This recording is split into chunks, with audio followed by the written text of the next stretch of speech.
Muito boa noite a todos, estamos começando mais uma edição do painel aqui pela sua TV Erechim.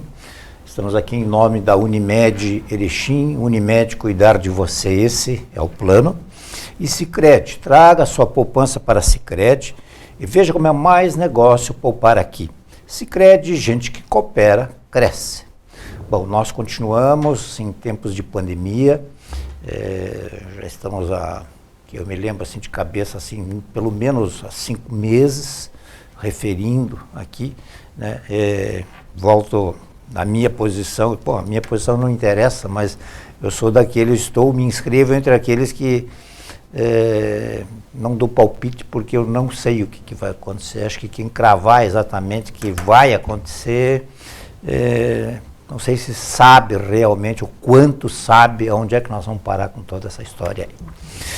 Mas nós vamos falar hoje sobre um tema, aliás, é uma das perguntas que eu quero fazer para o padre depois, se um dia pode ter passado na cabeça da igreja, né, instalar uma comissão diocesana especial para a promoção e tutela de menores e vulneráveis.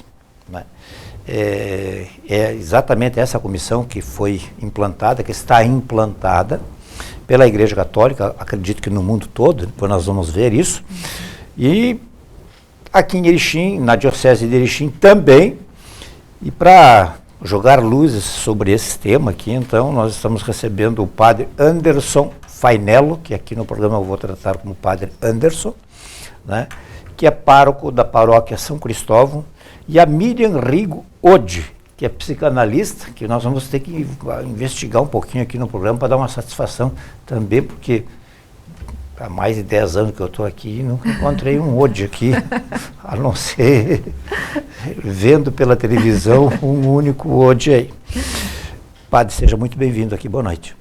Muito boa noite, Ode, boa noite também a Miriam, uma satisfação podermos vir aqui e falarmos deste tema que já referia como, sim, muito importante, muito relevante na nossa sociedade e nesse atual momento também da Igreja, que é esta Comissão de Promoção e Tutela dos Menores e dos Vulneráveis. Miriam, também seja muito bem-vinda aqui, boa noite.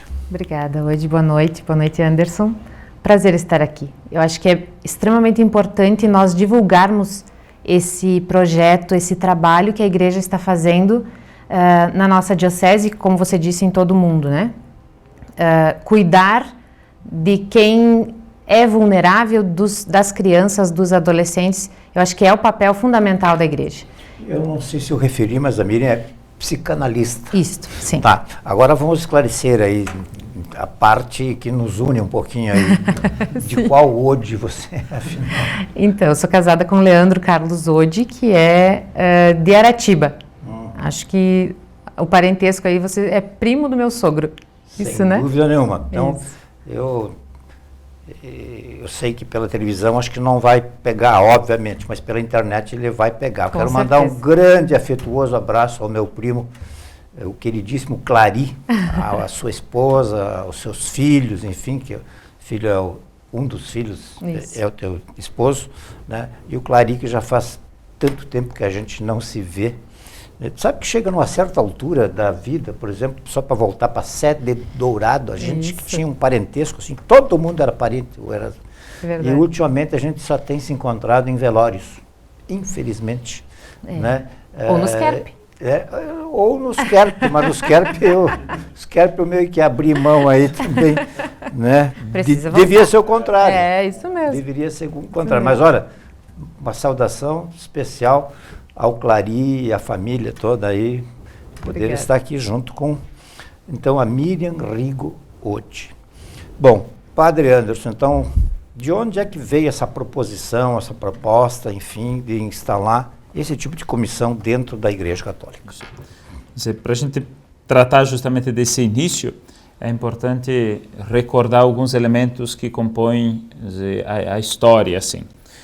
Essa postura da Igreja com relação ao combate ao problema da pedofilia, que afetou muito a Igreja em muitas partes do mundo, especialmente nos Estados Unidos, enfim, mas também em outras partes, ela vem desde longa data. basta recordar como, ainda no pontificado de João Paulo II, quando ele publica o Sacramentorum Sanctitatis Tutela, que é uma carta apostólica dada na forma de motu proprio, portanto é um documento legislativo, ele já estabelece as situações, a questão dos abusos sexuais, tipifica-os como crimes e, tipificado assim, estabelece, portanto, uma normativa específica com relação a isso, tanto em termos de reunião de elementos, como também de julgamento, que é processual, portanto, e então sim as penalidades e tudo aquilo que compõe, obviamente, um processo que é canônico, mas que é penal, com relação a um crime que é tipificado na Igreja e na normativa da Igreja. Depois, o Papa Francisco, ele publica 2 cartas apostólicas, dadas na forma de motu proprio, portanto também documentos legislativos, que é a Sicut Mater Amabilis, que estabelece o poder de atuação e a exigência de atuação do bispo com relação a situações assim, e mais recentemente, isso no ano passado, no mês de maio, publicou uma nova carta apostólica intitulada Vós estes lux mundi, vós sois a luz do mundo, traduzido literalmente do latim. E nesta carta apostólica, ele recupera toda a legislação com relação ao processo penal no crime de abuso sexual, e então estabelece que em todas as igrejas do mundo, todas as dioceses, arquidioceses, todas as congregações religiosas igualmente, se criem sistemas acessíveis e estáveis para a assinalação, a denúncia de crimes de abuso sexual praticados por membros da igreja.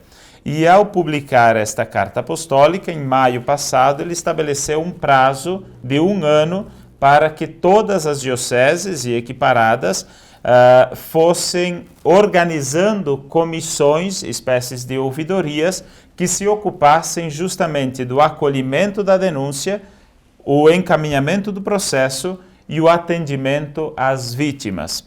E dentro disso, dentro deste ano que foi estabelecido, a nossa diocese constituiu esta comissão no dia 14 de maio passado. Então, desde o dia 14 de maio desse ano de 2020, é que nós temos em nossa diocese esta Comissão Diocesana Especial para a Promoção e a Tutela de Menores e de Vulneráveis. Então, quanto à origem, é nesse caminhar da Igreja em uma opção justamente de confronto, de combate a este flagelo que é o abuso sexual, e mais especificamente por esta normativa do Papa, o Papa Francisco, que obriga que em todas as dioceses se tenha tais comissões, tais grupos, sistemas para aceitar, enfim, acolher tais denúncias e dar os encaminhamentos necessários.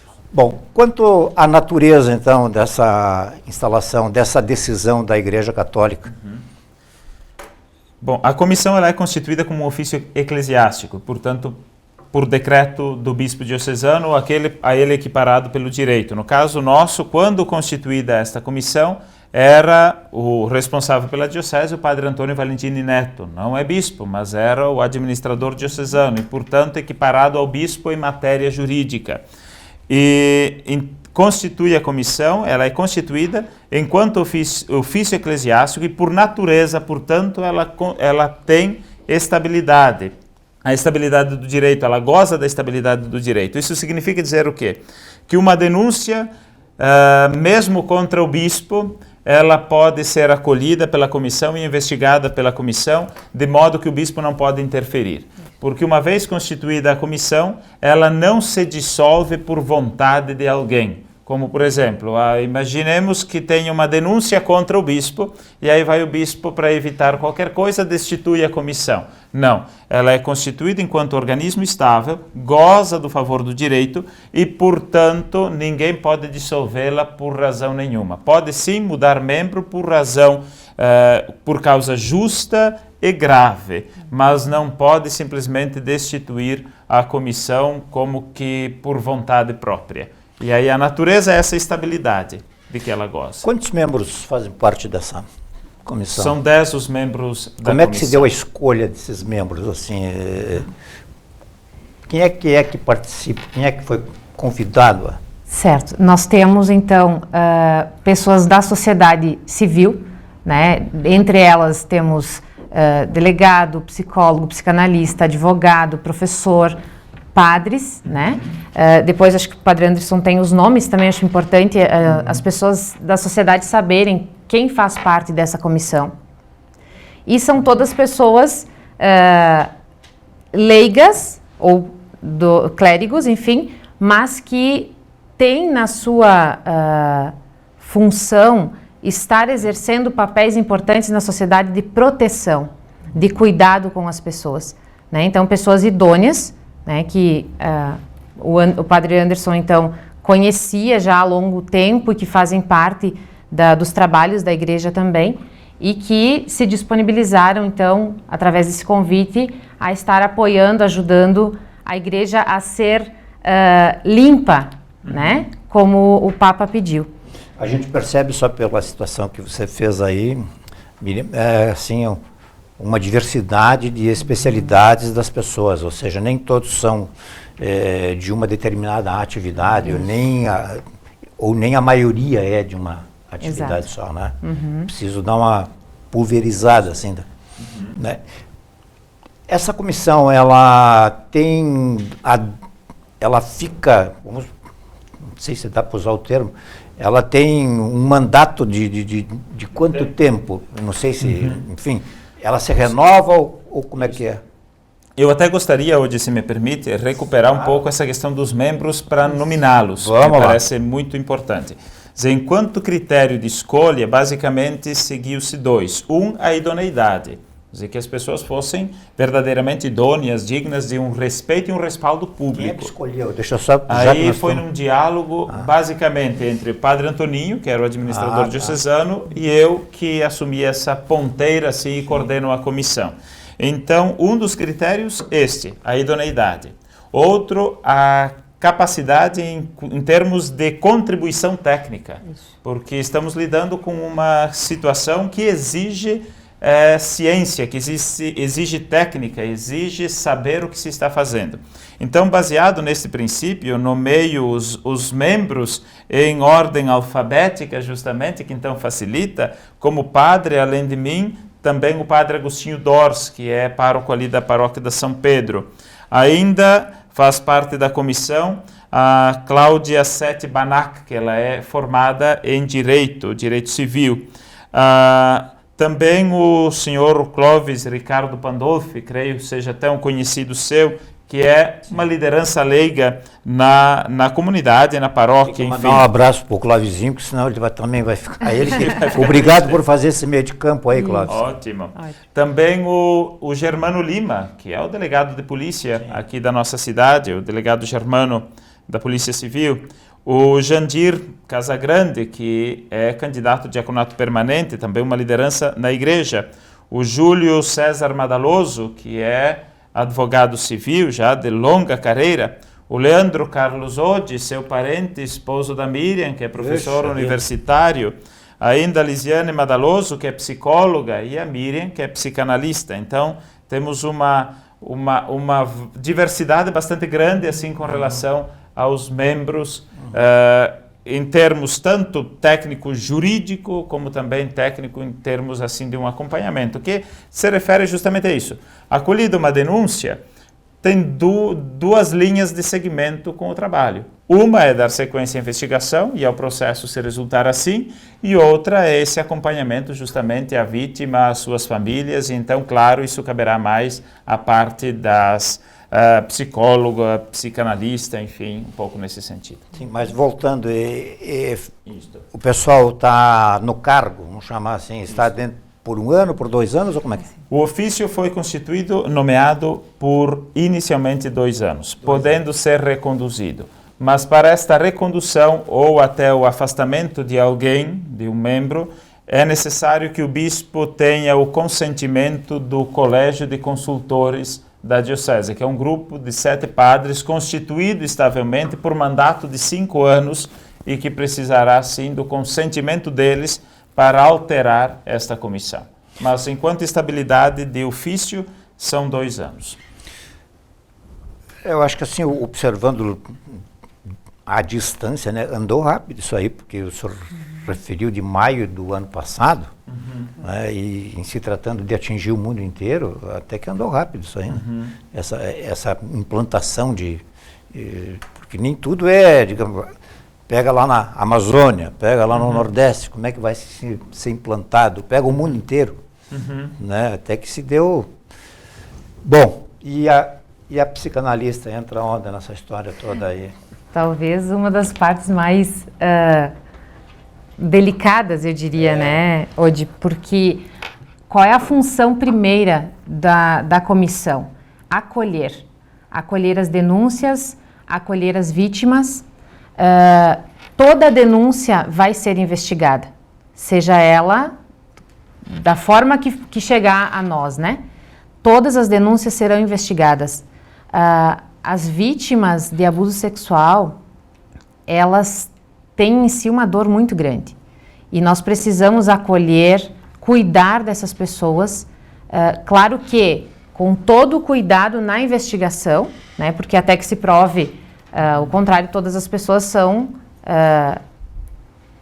inocentes, né?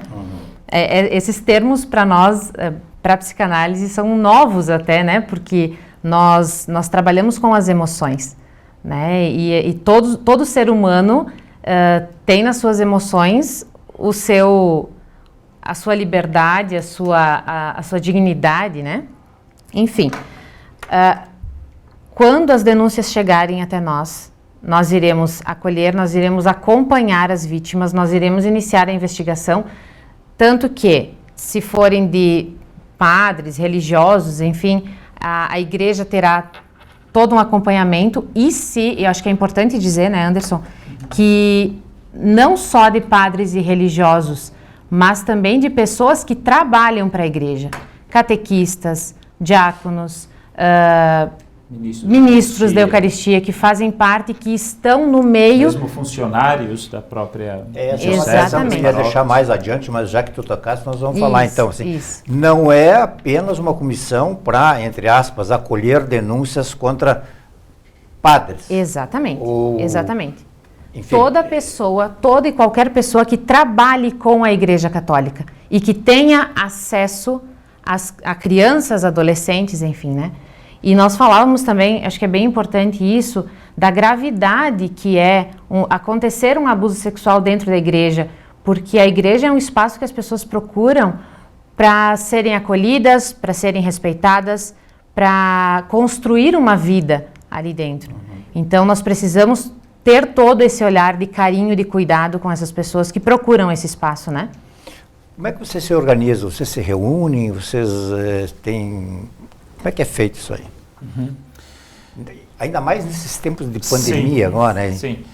Nesse contexto, porque a comissão ela já foi constituída no início do ano, dizer assim, quando a comissão pôde conhecer os membros, porque a nomeação, foi dia 14 de maio, já estávamos no auge da pandemia, que o isolamento começou ainda no dia, ali no meados de março. Então, até agora, os encontros que tivemos foram online. Ao vivo, presencial, é pensado o primeiro, com o bispo, inclusive, no dia 27 desse mês de agosto. Presencial. Agora, até então, presencial, nos reunimos, exato, com o distanciamento necessário, assim como estamos nós aqui, mas será o primeiro nesse dia 27 de agosto. Até então, tivemos encontros, sim, tivemos muitas conversas, sim, mas pelo computador. Eu só quero mandar um recadinho assim para algumas pessoas que podem estar aí se questionando. Nós, enquanto o programa aqui, a gente tem, a gente vem de máscara, a gente sai de máscara, a gente só retira a máscara, estamos distanciados praticamente 2 metros, imediatamente nos colocamos a máscara novamente. Nós tínhamos antes um modelo de entrevistar 3 até 4 pessoas, né? Diminuímos para no máximo 2, né? Então é preciso deixar bem claro isso, né? Bom, então, não sei se vai ser possível, né, também agora dia 27, né? Porque dia 27 a coisa está do jeito que vem vindo, né? Se avolumando. Mas vamos acreditar que dará certo. Será bem mais fácil desmarcar que marcar em cima da hora. Sem Exato. dúvida Vamos nenhuma. caminhando, vamos caminhando. Muito bem, nós estamos conversando hoje aqui com o padre Anderson, pároco da paróquia São Cristóvão, que é o, como é que chama? Coordenador da Comissão Diocesana Especial para a Promoção e a Tutela de Menores e Vulneráveis, e também da minha parente aqui, a psicanalista Miriam Rigo-Odi. Vamos fazer o nosso primeiro intervalo, depois nós vamos entrar um pouco mais a fundo para saber quantos casos nós já temos em Erechim. Vamos deixar exatamente no ar, assim, para... vai lá, toma sua água, volta depois, nós já voltamos. Superar este momento, em que o mundo une esforços pelo bem de todos, em que estar distante das pessoas é a maior demonstração de amor, em que o cuidado nunca se fez tão necessário. A saúde tem sido a prioridade. Para nós, ela sempre foi. Somos uma cooperativa de médicos e nos unimos porque temos comprometimento com a vida. Eu busco dar sempre a empatia. Eu me sinto bem, né, em poder ajudar, em saber que a cada dia eu dou o meu melhor. Para mim é mais do que um trabalho, é um propósito, uma missão. Nossa relação com os pacientes, né, sempre foi de doação, e esse momento mais ainda. Ela segurou na nossa mão e aí ela falou: eu achava que eu estava sozinha, mas vocês estavam comigo. Então isso foi muito importante para a equipe, né, saber que ela entendeu esse acolhimento. Quando a gente fala assim, o Senhor está de alta, ele vibra de uma forma que não tem explicação. Não há como não se sensibilizar diante de histórias e de olhares que depositam em nós tanta confiança. A palavra confiança ganhou um peso muito importante, porque a relação médico-paciente ou médico-familiar, ela está tendo que ser a base do telefonema, a base da chamada de vídeo. Cuidamos de mais de 18 milhões de pessoas para que elas possam viver mais e melhor. Essa é a nossa vocação. É o nosso jeito de cuidar.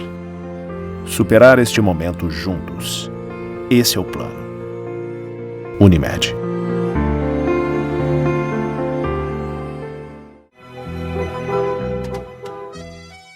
Muito bem, nós estamos de volta então hoje com Miriam Rigo-Odi, psicanalista, e padre Anderson Fainello, que é o pároco da paróquia São Cristóvão.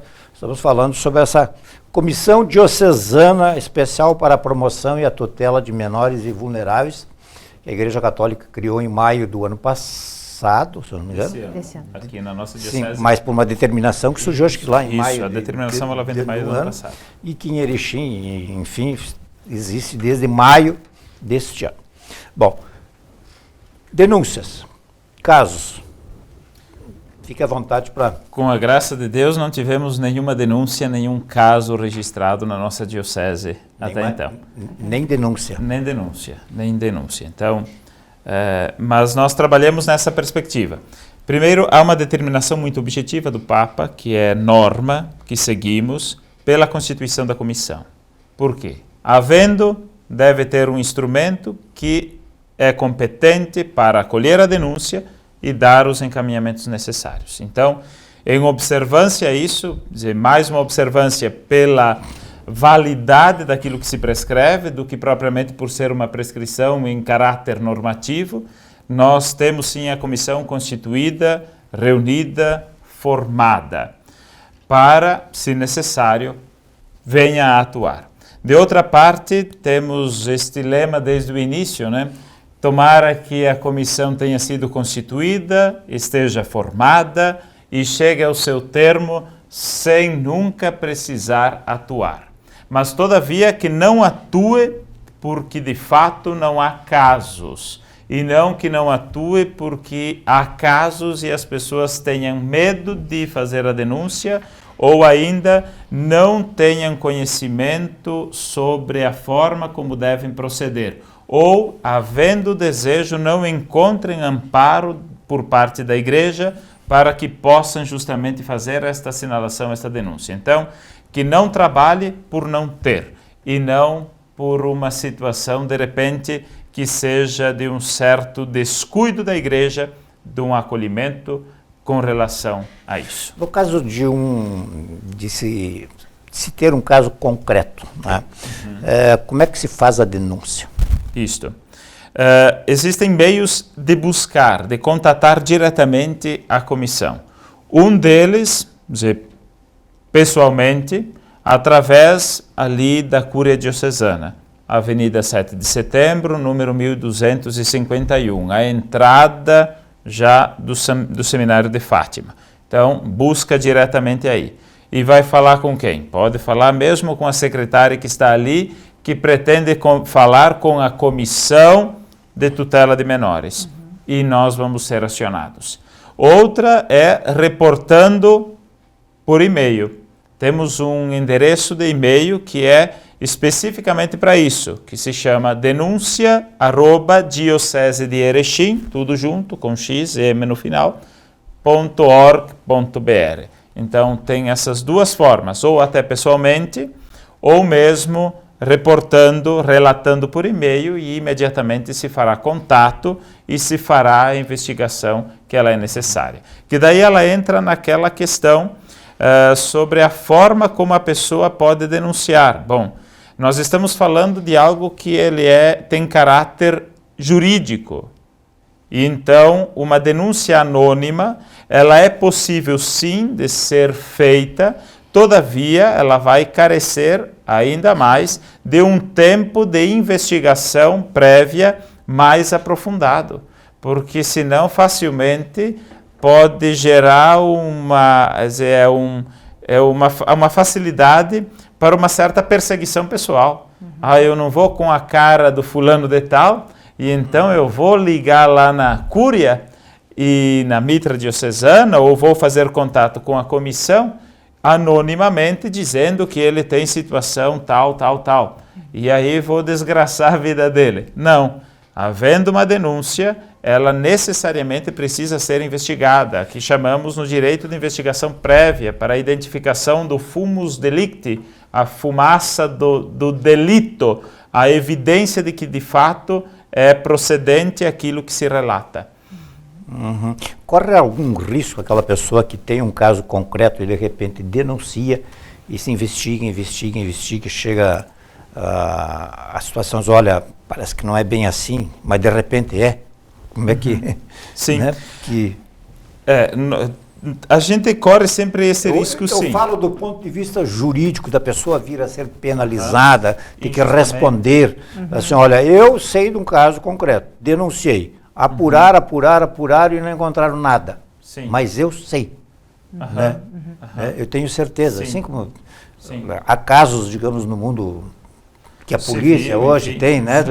Às vezes investigam, a exaustão, alguém, né, se conclui praticamente que é aquela pessoa e de repente não é. Né? Como é um caso... Eu posso vir a responder? Aí tá. Isso, inclusive, dizer assim, uma acusação falsa, ela está suscetível de responder criminalmente. Mas a falsa é uma coisa.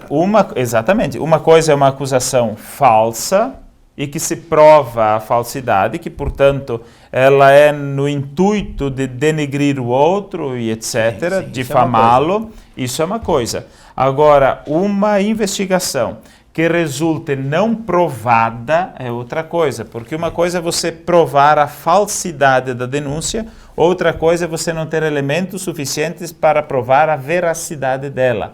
Então, são situações, por assim dizer, distintas. Uma e outra, elas são suscetíveis de acontecerem. Agora, é interessante perceber que o mecanismo de investigação e de recolhimento de provas na esfera canônica e, portanto, eclesial, ele difere daquele da esfera jurídica do ponto de vista civil, que, em termos de prova, tem valor de prova, elementos diferentes. E então mais facilmente pode chegar à conclusão, seja da veracidade ou seja da falsidade daquilo que se aponta. e o encaminhamento certamente se dará em ambos os casos de acordo com aquilo que prescreve a lei. A psicanálise, sim, diga. Sim, na verdade antes, hoje você comentou da rapidez que se formou essa comissão, né? Que o Papa pediu em maio do ano passado que até junho nós teríamos o prazo de formar a comissão em todas as dioceses. Isso. Eu acho interessante isso porque a Igreja Católica, talvez como muitas, mas a Igreja Católica em si, ela funciona muito bem a questão administrativa, né? Então, quando o Padre Anderson assumiu a responsabilidade de organizar a comissão, já foi se trabalhando nisso e de forma rápida realmente se formou a comissão. Uma das diretrizes dessa comissão é a busca pela verdade. E nós conversávamos em algumas reuniões online, né? Ok, mas qual é o objetivo da igreja? Porque muitas pessoas diziam assim, bom, mas vocês estão procurando problema? Estão procurando sarna para se coçar, né? Talvez seria um tiro no pé? Não. A igreja está querendo fazer o que sempre deveria ter feito, né? Aqui, como a gente falou, na nossa diocese nós não temos casos ainda, né? Reportados, enfim. Exato, mas é possível que tenha. Os seres humanos, eles são padres, eles são diáconos, eles são ministros. Todo ser humano é passível de erro nesse sentido e pode acontecer. Então, a busca pela verdade, eu acho que é o grande encaminhamento primeiro dessa comissão. Né? Mesmo que doa. Princípio norteador, né? Exato. Exatamente. Deve ter havido N casos aí, mas eu me lembro de um famoso, assim, que foi, não sei exatamente há quanto tempo, cerca de 10 anos, que virou filme até, do jornal, aquele Boston Globe, de um jornal lá de Boston, né? Que ele acabou fazendo uma denúncia, investigando e tal, e por conta foi procurar sarna para se coçar e acabou encontrando muita sarna, né? E que dali aquilo virou, realmente se multiplicou, virou filme, ganhou prêmios, enfim, né? E eu me lembro deste caso, assim, que, enfim, ele levantou um pano e viu uma série de coisas que é o que vocês hoje acho que que esse fato deve ter contribuído bastante para aqui. Agora, em termos a psicanalista, nós vivemos esse tempo de mídias sociais, e manda um e-mail, e manda o WhatsApp, e manda uma série de coisas, e a gente sabe que de repente mais da metade não é verdade, não sei o quê. Qual é o tamanho da preocupação que de repente vocês receberem uma chuva, uma enxurrada olha, parece que ali tem fumaça, não sei o quê. E aí, já houve isso ou não? Ainda não, mas isso que o Padre Anderson fala da questão de, quando se trata de uma investigação canônica, ela é diferente. Nós temos outras formas de olhar para a vítima ou suposta vítima, também para o agressor. Né? Na psicanálise nós olhamos para ambos, né? Para o emocional de ambos, mas enfim... Por exemplo, numa entrevista com a suposta vítima, nós conseguimos, com certeza, pegar detalhes da situação que, se forem verdades, vão se manter em todas as conversas, em todas as situações. E a própria família vai estar percebendo, a partir da denúncia, fatores que, de fato, situações que, de fato, aconteceram e que levam a crer que, de fato, teve, então, o problema, né? Então, quando se trata de questão emocional, nós conseguimos, através de conversas, através de entrevistas, de atendimentos, e é importante dizer isso hoje, que a igreja vai dar esse acompanhamento para as vítimas e para as famílias também, por até 2 anos após a situação vir à tona, né? Porque esse acompanhamento psicológico, psiquiátrico, espiritual, o que precisar, né? Na verdade, uma vítima de abuso sexual, ela precisa primeiramente de muita coragem para denunciar, porque ela vai estar mexendo em algo muito doloroso. Então, é importante que a gente saiba acolher, que a gente consiga dar esse acolhimento, essa importância para a pessoa, porque se ela deixou por muito tempo isso fechado, é porque realmente era extremamente delicado de expor. Então, quando ela se sente confiança nessa equipe, eu acredito que ela vai conseguir expor o seu problema e vai sim ter o atendimento que precisa. Sem dúvida. Que já foi dado de passo mais concreto assim até agora, né? Em termos concretos, é a constituição da comissão, a nomeação dos membros, a elaboração do regulamento da comissão, em termos do modo de proceder, propriamente dito, e também esta formação muito específica para os membros da comissão que de fato tenham ciência daquilo com o que estão lidando ou estarão lidando em caso de denúncia, e um pouco em termos até de uma projeção, daquilo que se pode fazer, mesmo se há denúncias ou se não há denúncias, em termos até de uma conscientização, que ele vai muito além do que justamente exercer esta atitude de recepção se acaso alguém se manifestar. Em termos mesmo de formação das consciências, naquelas pessoas que estão trabalhando, que lidam com crianças, com adolescentes, mas também às próprias crianças e adolescentes que saibam reagir quando há uma situação que as coloque em risco em termos justamente nesse aspecto que ele é sexual.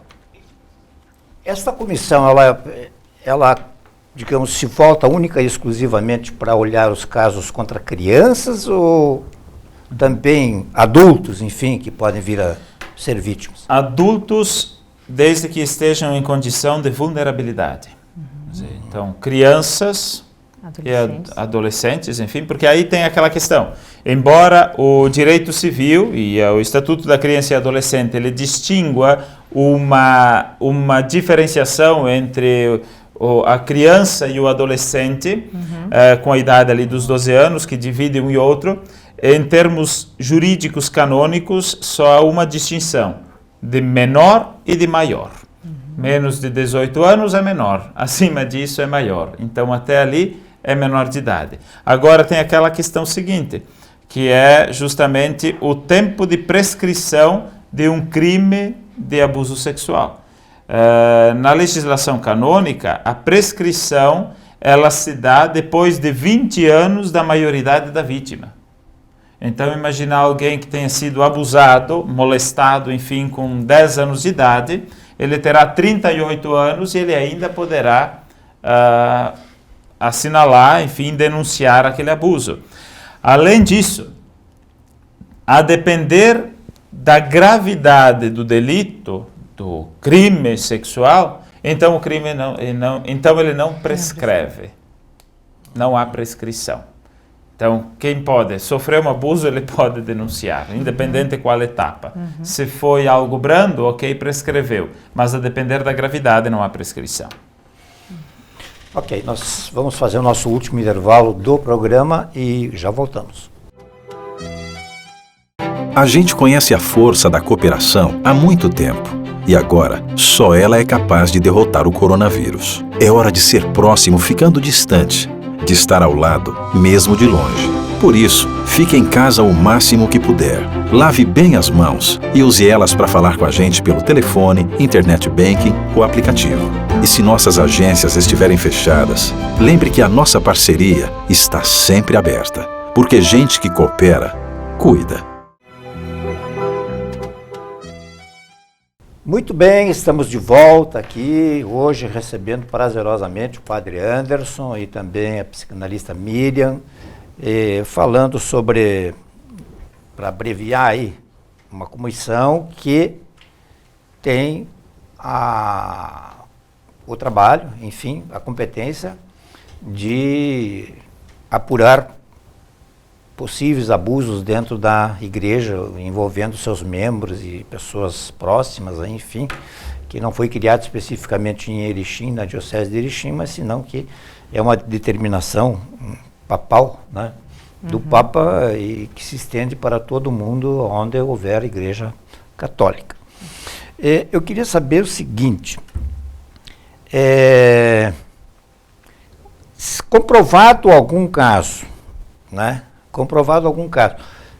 Qual é a penalidade, digamos, que o infrator pode vir a sofrer? Se for alguém ligado à igreja, porém não clérigo, no sentido não é diácono, não é padre, não é o bispo, ou mesmo não é um religioso, uma religiosa, então o processo todo ele é encaminhado na esfera civil, é afastado da igreja, obviamente, não poderá exercer nenhuma função mais na igreja, seja como ministro, catequista, etc., o que quer que seja, não poderá exercer essa função, mas o processo segue pela via civil e terá as penalidades da esfera civil. Se for clérigo ou mesmo religioso, consagrado, bom, então aí há 2 processos. O processo canônico, que pode chegar justamente à redução ao estado laical ou à destituição do estado clerical, então é afastado, deixa de ser padre, é expulso literalmente, e segue igualmente o processo na esfera civil e vai ter lá as penalidades que são prescritas pela lei civil para essa tipificação de crime. Então, essa distinção, mas há penalidade tanto canônica quanto civil. Tá, então ele vai responder, obviamente, vai acabar sendo expulso da igreja, da função que ele exerce, perde aquela função e passa a responder civilmente. Uma outra coisa que me chamou a atenção é o seguinte, essa comissão tem 10 membros, né? Foram dados os nomes aí e tal. A Diocese de Erechim tem quantos municípios? Tem 30. 30, pois é. Esses 10 membros residem em Erechim, são de Erechim, ou como é que se dá isso, digamos, como é que a gente vai tentar acompanhar no município X ou Y, não vou citar aqui nenhum para não, né, como é que, porque às vezes assim, quem sabe da vida mesmo lá, do que acontece é quem reside lá, quem está lá. Sim.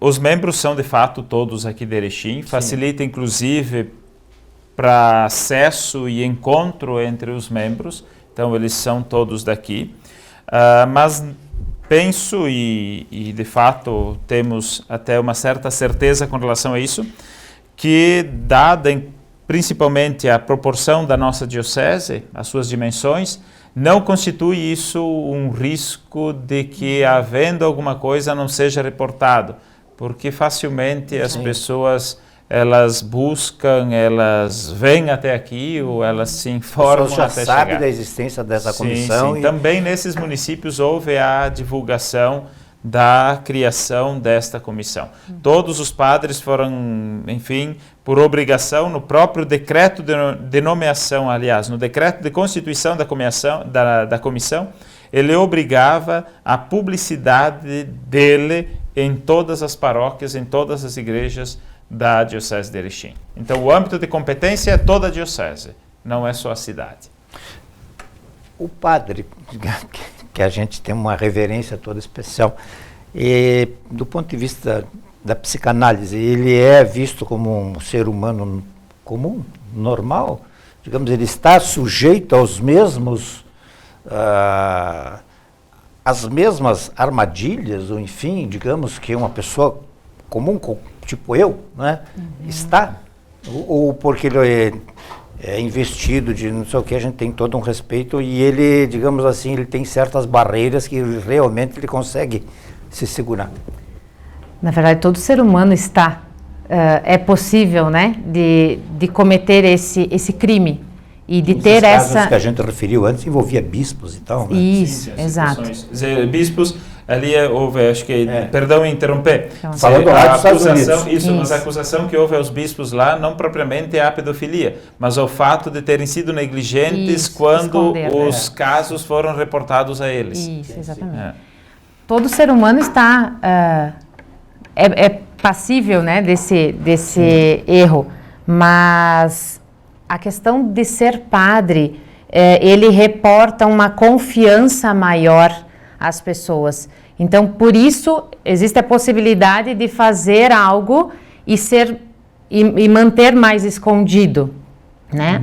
Talvez todas as pessoas da igreja, Como eu falei antes, as pessoas procuram a igreja para se sentirem confortadas, para se sentirem acolhidas, né? Então, quando um padre, ou um diácono, ou um bispo, enfim, ou alguém que trabalhe para a igreja comete um crime, as pessoas ficam mais vulneráveis ainda, né? Por ter essa questão cultural também, de que o padre está acima de qualquer pessoa, né? Eu me lembro que você não era nem nascido ainda, nos nossos tempos do Clari, lá em Serra Dourada, meu Deus do céu, as pessoas quando recebiam o padre para poder recepcioná-lo e almoçar aos domingos, sim, era um privilégio. E ainda é. E eu acho que ainda é. Para os católicos ainda é, né? Sim. Era uma coisa assim que aqui ninguém está suspeitando de absolutamente nada, mas era a reverência que as pessoas tinham e têm. Né? E não precisamos nem ir para lá. Aqui na cidade mesmo, imagina. Claro. Né? É por tudo isso. O que eu não lhe perguntei mais aí, nós temos ainda 9 minutos ainda, mas o que o senhor gostaria de destacar? Parece que retornar alguma questão aí. Muito bem. Talvez até, eu acho que é interessante fazer esse aporte àquela situação que você até recordava antes, quando nesses escândalos que explodiram, enfim, que abalaram a igreja de todo mundo, e principalmente nos Estados Unidos, principalmente na Diocese de Boston. E aí eu faço 2 destaques com relação a isso. Primeiro, que aquela situação em específico, ela foi muito determinante para que a igreja de fato se movesse a um confronto mais radical, eu diria assim, com relação a esta questão dos abusos sexuais que, em algumas partes, eram e são praticados por membros da igreja. Quer dizer, acordou a igreja para esta realidade e exigiu dela uma normativa mais específica. E a normativa mais específica que, de fato, responsabilizasse todos os membros da igreja e a própria hierarquia da igreja com relação a isso. Porque qual foi o grande escândalo dos Estados Unidos? Não tanto o fato de terem inseridos na igreja algumas pessoas desvirtuadas, porque isso é um problema e que pode acontecer, mas o fato de estas pessoas que apresentavam tendências e problemas e, portanto, um desvirtuamento, terem encontrado, de alguma forma, um amparo institucional. Porque ao relatar a vítima ou quem tomava conhecimento, o problema a respeito de fulano ou ciclano, de um padre, por exemplo, o bispo se limitava a transferi-lo de função, enfim, fazer algo nesse sentido e manter abafado o caso.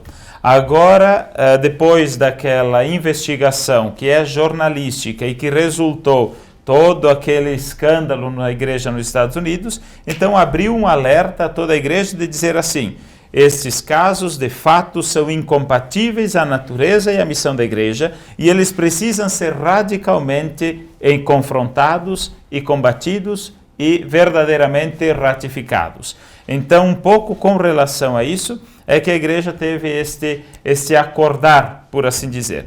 E nesse sentido, vale destacar como nos Estados Unidos e propriamente na Diocese de Boston, é que teve a primeira experiência de criação de uma ouvidoria diocesana para esses casos, que se ocupasse justamente daquela que é a finalidade da comissão. De um lado, dar investigação devida, prévia e processual, e de outro lado, dar este amparo, este cuidado, esta assistência à vítima e às famílias. E hoje, na Diocese de Boston, a igreja, a Arquidiocese de Boston, ela goza de um respaldo social com relação ao confronto e o combate da pedofilia muito maior do que os órgãos públicos e a própria polícia local.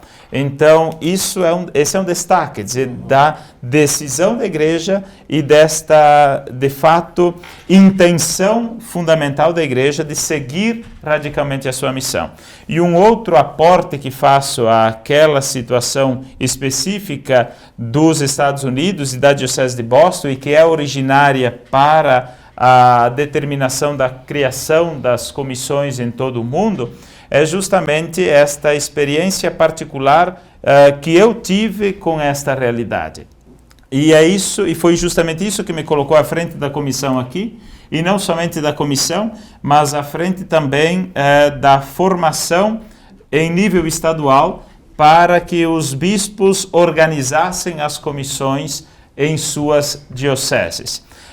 Há um tempo já, nos meses de férias, mês de janeiro, no mês de férias, eu ajudo em uma paróquia nos Estados Unidos, a paróquia de St. Vincent, que fica próxima e é da Arquidiocese de Miami. E, inclusive, neste último ano, eu estive lá. A minha formação específica, além de filosofia e teologia, que é necessária para todo padre, também envolve o direito e o direito canônico, com mestrado em direito canônico, que é por um curso de extensão aqui em Londrina, mas que é ligado à Universidade Gregoriana de Roma. Concluí com a dissertação no final do ano passado. Então, estando lá em janeiro deste ano, que havia sido há pouco tempo determinada a criação das comissões, então busquei participar de todas as formações que são oferecidas, tanto em termos de arquidiocese, dioceses, de paróquias, de regiões, com relação a isso. E é justamente com esta experiência também que vem de lá que a gente organizou a nossa comissão aqui. Porque vale destacar que nos Estados Unidos, a carta da conferência que normatiza o enfrentamento do problema da pedofilia na igreja, ela é ainda de 2002. Então nós estamos há 18 anos, digamos assim, de atraso com relação a isso, ou pelo menos tem 18 anos de experiência deles que nós podemos sim aproveitar para os nossos trabalhos aqui com relação a isso. Pela sua formação e caminhada, quando o senhor se tornar bispo, o senhor se lembra de mim. Tá? Não, mas os canonistas em geral não ficam bispos. Tá bom. Deixa eu só fazer uma pergunta, assim, eu não sou da polícia nem nada, mas não seria interessante, digamos, não sei se acontece, porque normalmente, digamos, todo aquele que comete um ilícito, normalmente, estou falando de ilícitos graves, né? Ele normalmente tem uma linha histórica, uma trajetória. Será que não seria interessante isso? Porque nem todos os casos acontecem de uma hora para outra. Existe um passado, enfim. Não seria interessante acompanhar isso já desde quando o adolescente entra para fazer filosofia, teologia. Seria um suporte... Não é uma caça às bruxas, obviamente. Claro.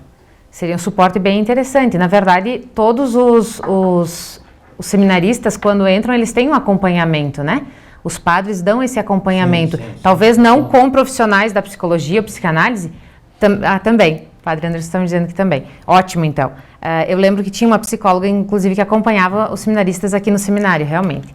Então, isso já vem acontecendo, né? Talvez antigamente não se tivesse tanto isso, né? Um acompanhamento mais espiritual, não tanto emocional. Mas hoje eu lembro realmente que tinha aqui no seminário.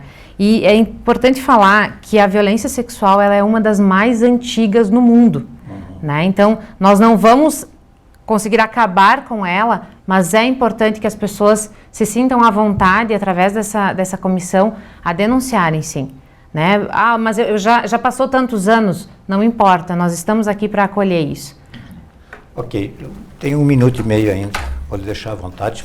Muito bem, bom, desse 1 minuto e meio, então cabe fazer o nosso agradecimento, né, em nome da comissão e em nome da diocese, justamente por este espaço que ele serve tanto para a divulgação desse trabalho, mas também, sobretudo, como identificávamos inclusive nas nossas reuniões, né, ele é até uma maneira muito preciosa de demonstrar claramente esta opção da igreja, que é sim pela verdade, que é sim pelo anúncio radical, convicto das verdades do Evangelho e, portanto, da missão de Jesus Cristo. É em nome de tudo isso e na defesa desta vida, que ela é ampla, que a igreja trabalha continuamente e não se importa, às vezes, de cortar na própria carne. Padre Anderson, muito obrigado.